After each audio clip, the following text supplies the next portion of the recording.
Okay, so now we are gonna go over the engine, the drivetrain, the chassis, the exhaust again, and kind of tell you about the features and what this truck now has inside of it. Powering it, and we're gonna go down the road. So here we have a GM 6.2 liter supercharged LSA engine. This is the same engine that they put in the Camaro ZL1s, and it's the same engine that's in the CTS-Vs.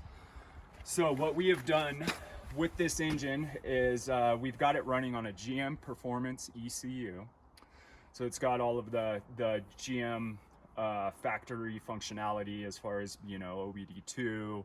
It's using the correct for it pulse width modulated fuel system.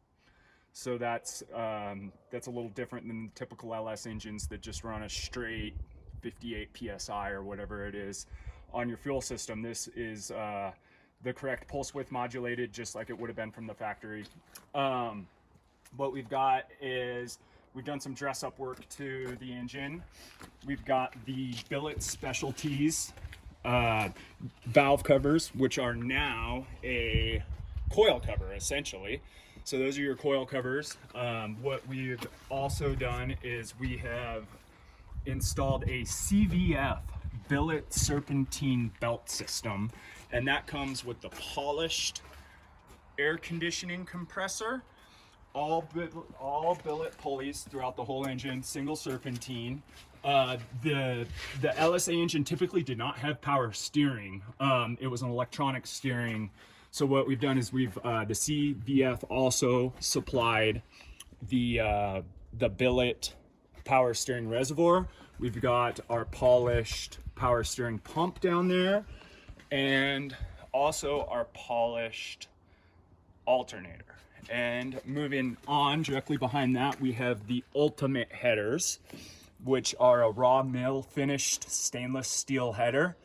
Super nice, well made headers. Those guys, they do really great work. And that ties into a stainless steel sectioned and TIG welded 3-inch stainless exhaust all the way out the back. It's got dual 3-inch cutouts, electronically activated. And then, so just kind of looking at some of the other things here in the engine bay, we've retained the factory ZL1 style charge air cooler. There's our tank, and moving down here, we've put in a 3 by 24 by 6.5 inch charge air cooler, and we've built some custom duct work and make sure it gets plenty of air and it's out of the way. Yeah, super happy with the way that turned out. We've added some of the Eddie Motorsports billet polished hood hinges, and moving on from that, this engine ties into a TCI 6X 6-speed automatic transmission based off of the 4L80E architecture, but it's been modified to be an actual 6-speed. We've integrated it with paddle shifters, which you'll look at when we go on to do the interior stuff. That drives a 4-inch aluminum drive shaft to a strange 9-inch Ford style rear end, and that is a 373 axle with a limited slip differential. That drives out. And as far as braking, we've got Wilwood 6 pistons in the front, Wilwood 4 pistons in the rear, and all of this is sitting atop a custom Art Morrison GT spec chassis. So, and let's see, I guess that is about it for the engine and drivetrain. I'm trying to think if I'm forgetting anything. Yeah, you can get a pretty good look at it.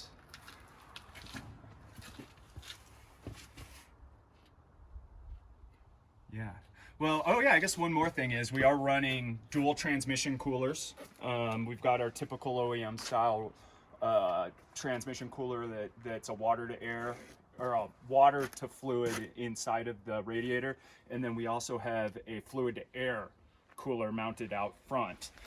Might be able to get a little look at it there, but yeah, so there's your exterior transmission cooler. So we've got dual transmission coolers for this 6X setup.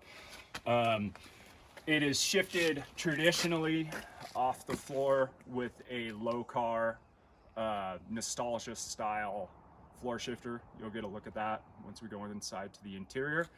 And yeah, I think that's going to be it for chassis, drivetrain, and transmission.